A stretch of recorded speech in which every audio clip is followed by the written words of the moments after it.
Hi, everyone. Welcome back to Bufnagle the podcast, where we explore entertaining and enlightening discussions of the adventure of life and all things good. From science and technology to history and philosophy to leadership and success. We hope to give you a better understanding of the world and skills for everyone to pursue their own adventure.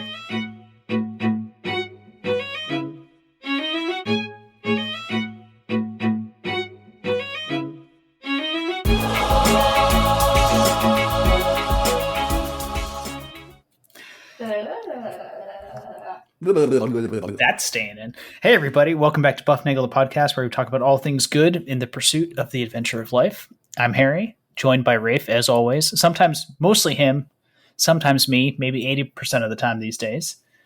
Rafe, how are you doing today? Hey, I'm great. It's like I always say, it's a great day to be doing a podcast with you. And it's great to have a podcast for our listeners who are the greatest listeners in the history of the interweb podcast diverse. Sphere. Podcast diverse. Podcast diverse.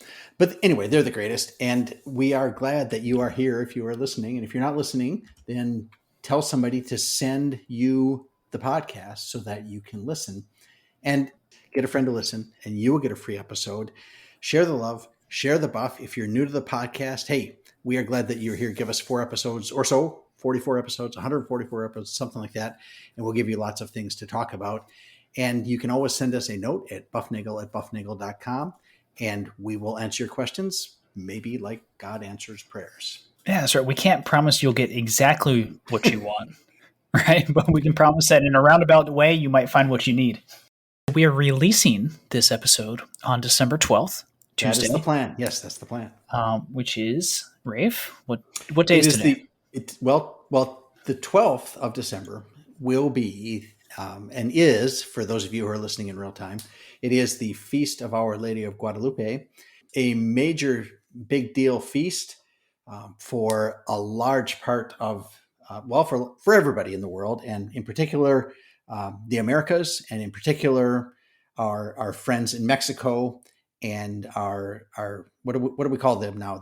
Our Latino friends, our Latina friends, our Hispanic friends, anybody with a Spanish heritage is big on this thing, and we are big on this thing because we're big with our Spanish friends. So we're going to talk about the story of Our Lady of Guadalupe and how this came to be. And this is a very remarkable story. And what's even remarkabler about it is how much evidence there is for this, in particular in the realm of actual physical relics from this event. So we're going to start this story way back in 1531, a decade after the fall of the Aztecs by Cortez, who's probably a topic for future discussion.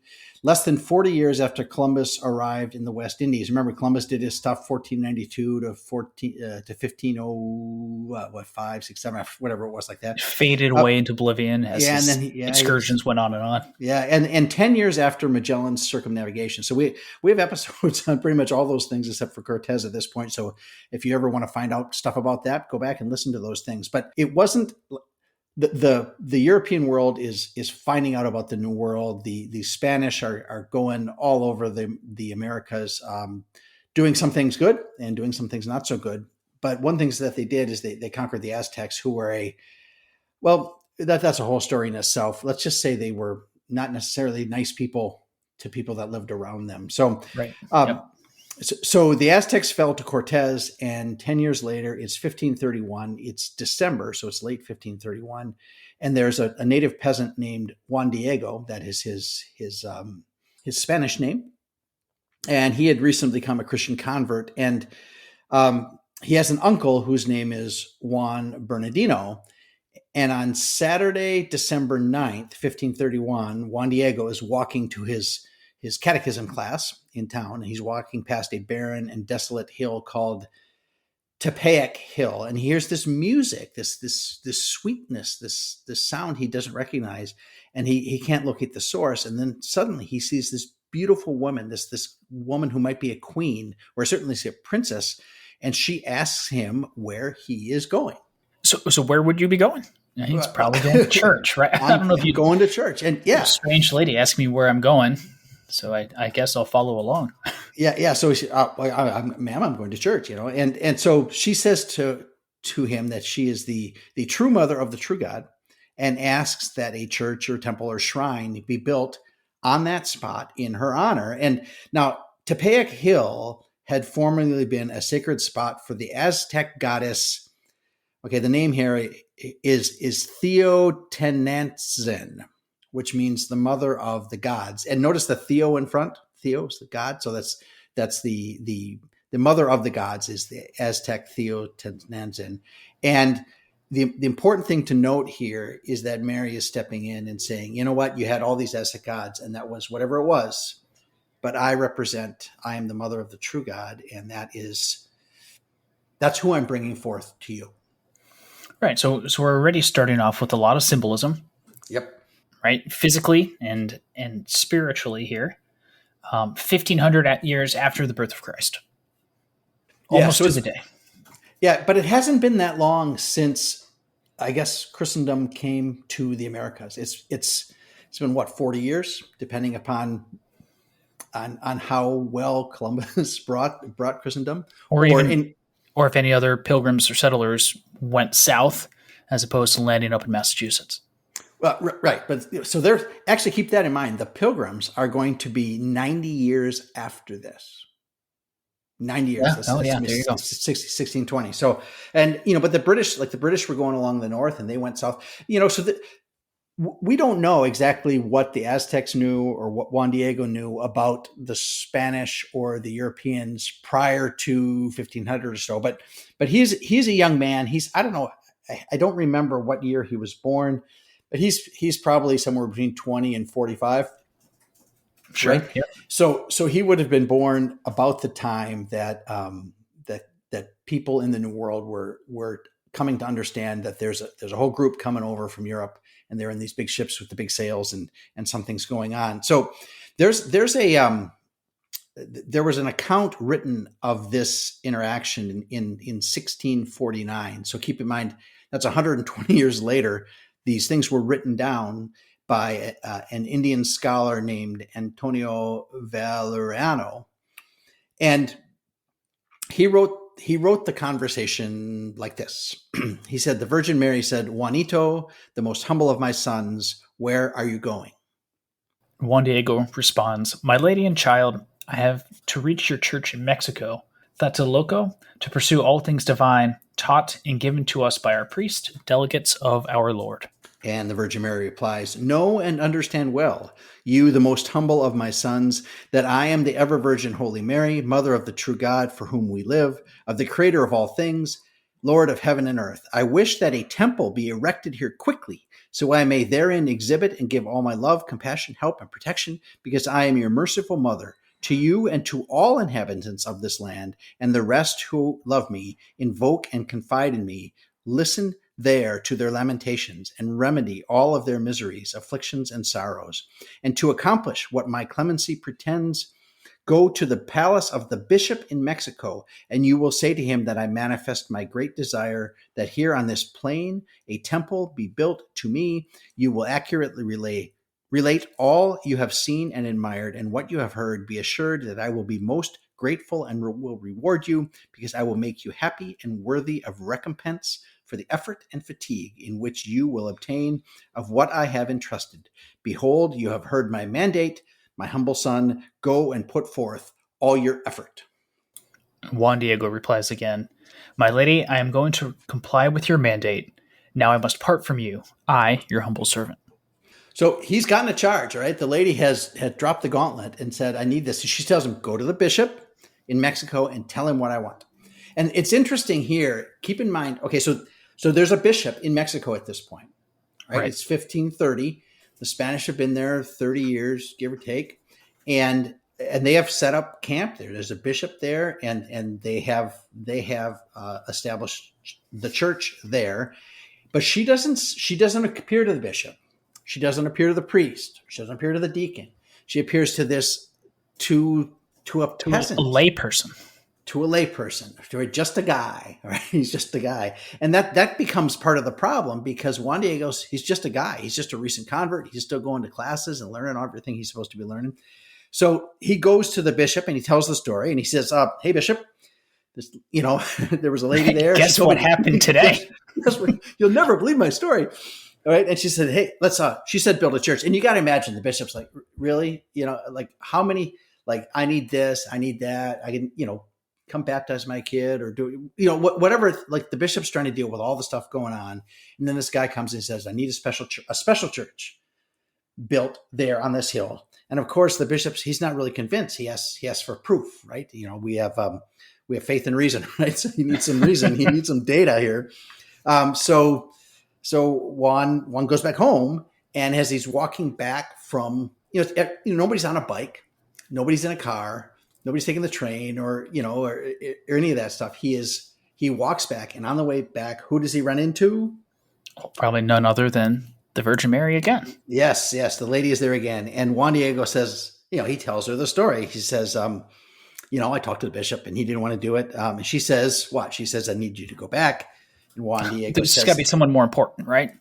Yeah. Don't send me. Why would you ever send just the regular guy?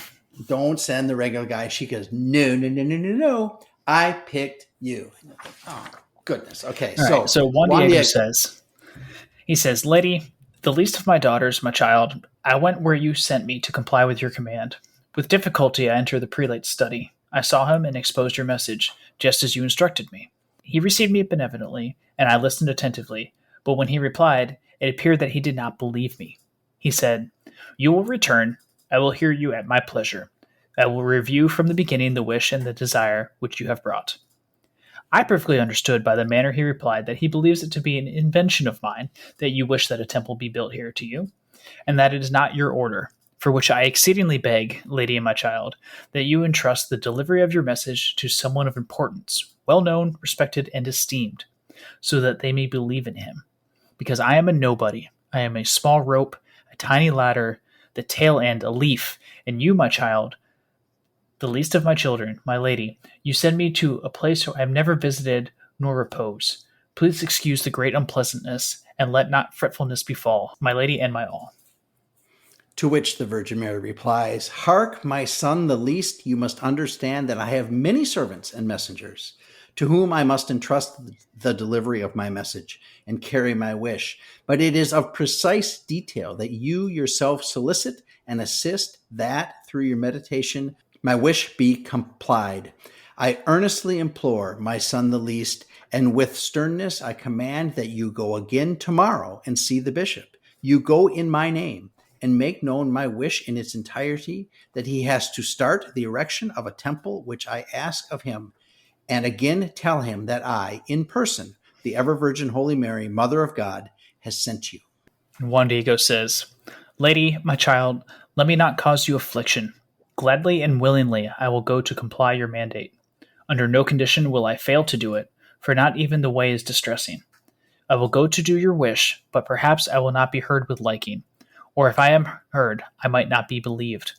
Tomorrow afternoon, at sunset, I will come to bring you the result of your message with the prelate's reply. I now take leave, my child, the least, my child and lady. Rest in the meantime." So, all right. So fine, I'll do it. I'll go back again. But I think I'm sorry, I'm not good enough, but I'll try again. Well, and that's a thing. I think we all say that, but it is fundamentally important that it's Juan Diego. It's fundamentally important that it's a regular person, because what's going to come out of that is the conversion of an entire continent, right? It's the amount of conversions that will take place following what's going to happen is off the charts.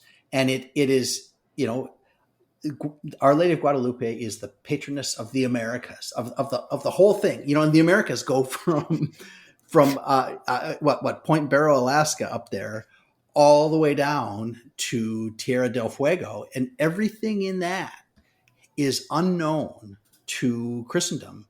And she is asking Juan Diego to be the messenger to get this thing started. So the next day, Sunday, he goes back to the bishop and he repeats his request. And of course he fails again because he has no evidence. So he reports back to the lady and tells the tale and includes a request from the bishop that Juan Diego bring back some sort of sign. He says, "Look, I got to have something." It's almost like the bishop is saying, well, you need to give me a miracle to prove that you have seen something miraculous. Well, and yeah, you do. And I think if we didn't have that, then what would we have? Everybody all the time just saying whatever they want. Think of what would happen to, things need to be consistent with the truth, and evidence is a way that you can do that. So she replies, well and good, my little dear, you will return here tomorrow, so you may take to the bishop the sign he has requested. With this, he will believe you, and in this regard, he will not doubt you, nor will he be suspicious of you. And know, my little dear, that I will reward your solicitude and effort and fatigue spent on my behalf. Lo, go now. I will await you here tomorrow. So that's Sunday.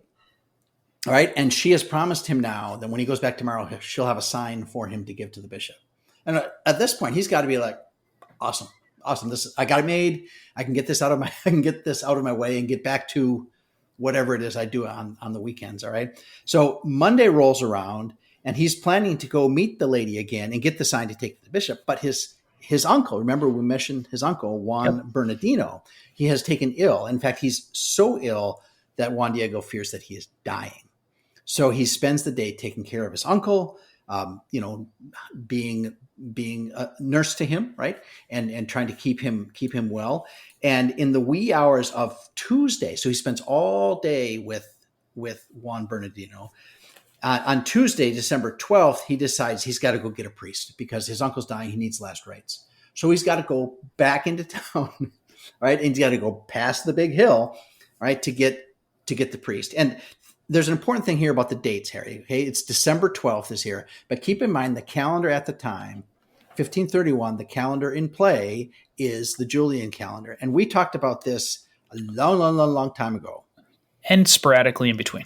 Yes, and every now and then we bring it up whenever we can talk about the calendar. We talk about the calendar, so we're doing it again. Yeah, here it is. But the Julian date, December 12th, that's not the Gregorian date. Okay, so December 12th, 1531 in Julian calendar maps to December 22nd, 1531 in the Gregorian calendar, which is the winter solstice. All right. So this happens on the shortest day of the year. These are dark times in the northern hemisphere. The winterest of winter. This is when winter is there. There's not much going, the sun is, being a slacker, short days and long nights. All right. So if you want more on the calendar, episode 10's got calendar stuff, but that's an important note, is that this is happening at the winter solstice. So, of course, now he was supposed to meet the lady on Monday, and he spent all day taking care of his uncle, trying to what should I do? Should I take care of my uncle? Should I go meet the lady? Back and forth. And he doesn't go meet the lady. So in the middle of the night, early in the morning, all right, he leaves to go in there on Tuesday. Okay. And he's worried about running into this strange lady on the hill. All right.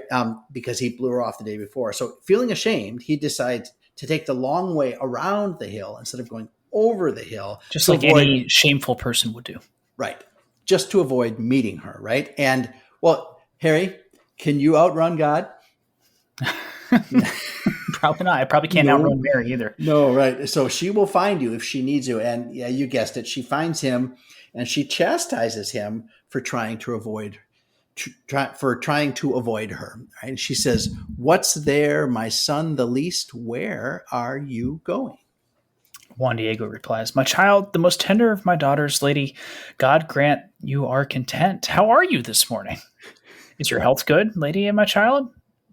I'm going to cause you grief. Know, my child, that a servant of yours is very sick, my uncle. He has contracted the plague and is near death. I am hurrying to your house in Mexico to call one of your priests, beloved by our Lord, to hear his confession and absolve him. Because since we were born, we came to guard the work of our death. But if I go, I shall return here soon, so I may deliver your message.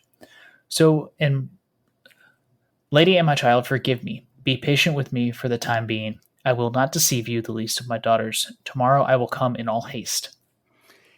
To which Mary replies, "Hear me and understand well, my son the least, that nothing should frighten or grieve you. Let not your heart be disturbed. Do not fear that sickness, nor any other sickness or anguish. Am I not here, who is your mother? Are you not under my protection? Am I not your health? Are you not happily within my fold? What else do you wish?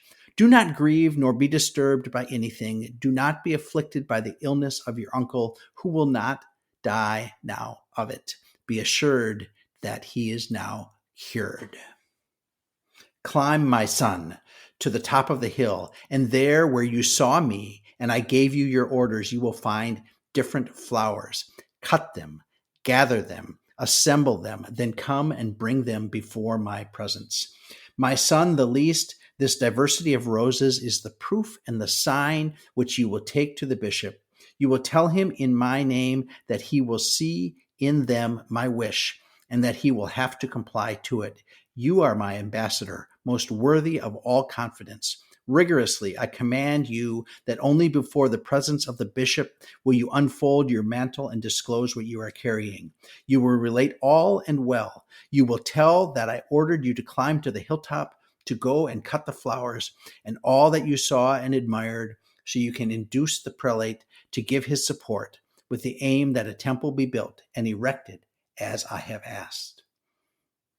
Now, these flowers that he goes to pick turn out to be Castilian roses, which do not grow in that area of Mexico. So he goes there, he picks the flowers, he gets them, he brings them back down the hill, and she arranges them in his cloak. And remember, she told him, do not open this cloak, this tilma, until you are in the presence of the bishop. And to me, this is a picture that I have. This is a breathtaking picture to me, because I imagine like you remember this, Harry. You're a little kid, and your mom zips up your jacket, and she puts your scarf on. You put your and to me, that's the same picture. Okay, he comes back down with the flowers, and what I do is I'll put them in your coat here. You'll be okay. And she's Stay reaching warm, right, and It's she snuggles him up. It is winter and it's cold, and she ties it up so he's all safe and he's warm and he's fine. He's got a plan, and he's got a plan. He's got an assignment. He has the proof. He's going to get it done. And his uncle, he has been told his uncle will live, and this death is not anything to be a problem. So he goes to the bishop, and he does exactly as he's told. And he says, here is the sign. And he opens the cloak, and the flowers spill out onto the ground. And everybody's like, oh, where'd you get all these flowers? And they're up on that hill up there. Yeah, well, I found this cache of flowers up on the top there. But the bishop sees something that other people don't see. She's like, on the inside of his tilma, on the inside of his cloak, is this image that has been imposed. That's a great word. It has been imposed on the inside of the tilma. It's an image of a lady, a pregnant woman, eyes downcast, hands clasped in prayer, clothed in a pink tunic robe covered by a cerulean mantle with a black sash emblazoned with 8-point stars, eclipsing the blazing sun, while standing atop a darkened crescent moon with an angel carrying her train. The image is filled with details that are relevant to the native people and to Marian doctrine. Yeah, so you imagine that you're sitting there, you're witnessing, I guess, the court of the bishop, right? And you're one of these just regular people. And first thing you see is all the flowers. The bishop sees the image. But then more importantly, the image is related to you as a native of the region. It's like someone comes up to you and says, hey, build the mountain there up on, ironically, Carmel, right? Yeah. Build the church on Carmel. And then the next thing you see is you opened up your sweatshirt and imposed is a what's that? The Carmel mascot? Greyhound. The Greyhounds. Yeah, the Greyhounds. This has got Greyhounds running everywhere. Yeah, it's same type of thing. Yeah, it would be like that. And everything in the image, and I'm sure you've seen the image of Our Lady of Guadalupe. It is almost as iconic as any other Catholic imagery in the Americas. Any Christian imagery in the Americas. Any Christian imagery. Yeah, absolutely. This is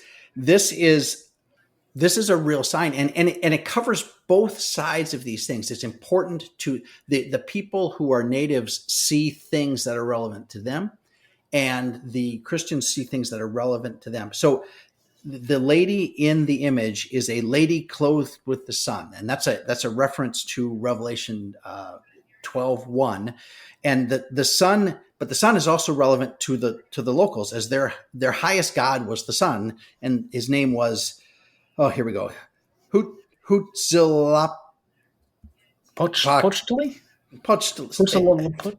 Yeah, sorry. I just need somebody to teach me these. I would like to be more respectful of these names. I just don't know what the names are. But it's the sun god. It's the sun god. And in the image, she is eclipsing the sun, right? To announce that she is the mother of the true God, and the true God is bigger and greater than the sun god, all right? And she stands on the moon, which is another reference to Revelation, the moon under her feet. And by standing on the moon, she shows that she is more powerful than the god of the darkness, of the nighttime, right? And in Christian iconography. Yeah, there we go. In Christian iconography, the crescent moon under Madonna's feet is usually a symbol of her perpetual virginity, right? And it sometimes refers to her immaculate conception status, right? Or to the Assumption. So you can see like there's both sides of that in here, the Christian side and the native, I guess I'll call it the Aztec side. Her eyes are looking down in humility and compassion. And this was a sign that she was not a god, right? Because in their iconography. Thank you. You're welcome. Iconography. The gods look straight ahead, right? The gods are not, they don't look down. They're not humble. They don't have any of that, any need for that sort of thing. So there's an angel there supporting the lady, which testifies to her royalty. And in the Mesoamerican lands, only kings, queens, and other dignities would be carried on the shoulders of anyone. And here she is being carried. She's a queen because she's being carried on the shoulders of these angels. Her mantle, her cape is blue-green or kind of a turquoise color, a cerulean. Cerulean? Cerulean? I guess you might need to take the SAT again. Oh shit! You know what? I need to learn to read again. All right, that's the color of gods and royalty. Okay, it's also a color of life and fecundity. And in Christian art, blue is typically the symbol of eternity and immortality. And the Virgin Mary always wears blue, right? Mm-hmm. So, right. And then the stars on her mantle show she comes from heaven. So she's the queen of heaven, but she has the eyes of a humble and loving mother. And I like a humble mother. I keep having this picture of her arranging the flowers inside the tilma. That for me that's the picture I really want to see. I want that picture is what I want to see. And then there's a girdle around her waist, a black bow, which shows that it's a sign of her virginity. But it's also very high on her waist, and you can see that her tummy is swollen. So she is with child. So it is the perfect icon to represent Marian devotion, but also to appeal to the native Mesoamerican people like Juan Diego. Right. And you can see that these all parallel, right? All of the imagery and the icons and the meaning of these pictures they are present, they're easily seen, they're back up in all of culture and all of Christianity, and they are fused together in one image. And now it's being presented to the bishop as the sign of Juan Diego's meeting with the lady. Yeah, and so everybody's kind of freaked out by this tilma now has this image on the inside, and it's not painted on there. It's like you said, Harry, it's imposed into the tilma. All right. And on December 13th, Juan Bernardino, the uncle, he reveals that he too was visited by the lady, and she instructed him too to go to the bishop and tell his story of the vision, and that she desired to be addressed by the title Guadalupe, which is a Spanish title that the Spaniards would recognize. Mm-hmm. So the bishop commissions, he says, all right, I got enough. We're making the chapel. So he makes this little chapel up on the hill, and the tilma gets placed in there. And the tilma is still in existence, and it's still in Mexico City, and it has survived it's almost 500 years, 498 years now this year, 498 years. If you really want to party after you plan the eclipse, go to Mexico, December 12th, 2025. 2031. Excuse me. Yeah, it's all good. It's 2031, and there will be a party there to end all parties. It'll be a 500-year anniversary of Juan Diego's visions. And Harry, this tilma it has survived all sorts of things, like acid getting spilled on it and bombs going off trying to get it destroyed, and they can't stop the tilma. You can't stop Our Lady of Guadalupe. I mean, she's like the original American superhero, and that's you can go see this thing, or you can just go to the internet and type Our Lady of Guadalupe, and you can see the image. Well, I'm sure you, of all people, would absolutely love to go see. I know you've mentioned, okay, I've got to do my pilgrimage down to Mexico City. Well, isn't that a thing? Wouldn't you want to go? Like, wouldn't that be a thing to walk that, to do that, to make? I mean, because we could fly down there and then take a cab, get dropped out in front of the cathedral or the basilica or whatever that is there, and you could climb up inside there. There's a big thing, a huge church now is where it is now, not just a little chapel anymore. And but if you were to walk it, right, and you would spend days putting forth that effort, just like walking the Camino in Spain. Mm-hmm. Right. If you would do that and you get there and you know the story and you tell the story and you live the story, this event this was a catalyst this changed the world. This event changed the world, and it was a peasant, the lowest of the low. It's almost a Christ story, right? It's the lowest of the low gets the message and carries it forward, and has changed the world. And I think that's really important for listeners here is you are not unworthy of great things for your title, your status, your position. If you are a 16-year-old girl or a 45-year-old CEO of some big company, you are exactly where you need to be, and you are great and capable. Or you are capable and worthy of doing great things. You just have to do exactly what Mary did, and you have to say yes. You have to do what Mary did. You got to do what Juan Diego did. And what was her statement? She says, "I have." What does she say here? You must understand that I have many servants and messengers to whom I must entrust the delivery of my message and carry my wish. But it is of precise detail that you yourself solicit and assist, and that through your mediation, my wish be complied. You have a charge. You have a job to do. And it may not result in changing all of the Americas and changing the world, but it will change the world that you live in, your part. And you know what? Juan Diego's parents did whatever they did, and they got Juan Diego there. And what you're doing now is going to be a ripple that is going to cascade down the centuries. And don't think that you don't have a purpose here. You were put in this place at this time for a reason. Go fulfill that. We've talked about you have a duty. And, sometimes it takes an apparition of Our Lady of Guadalupe for you to get thrust in the right direction.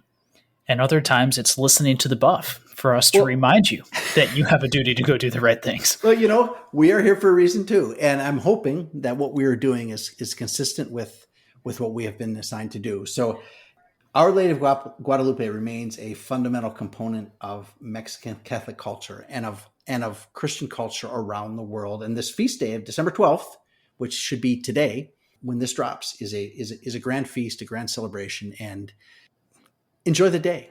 Enjoy the day. Enjoy the celebration. Enjoy the revelation and the epiphany that was presented there. And as always, we remind everybody to seek the good, live excellently, and flourish, and enjoy the adventure of life.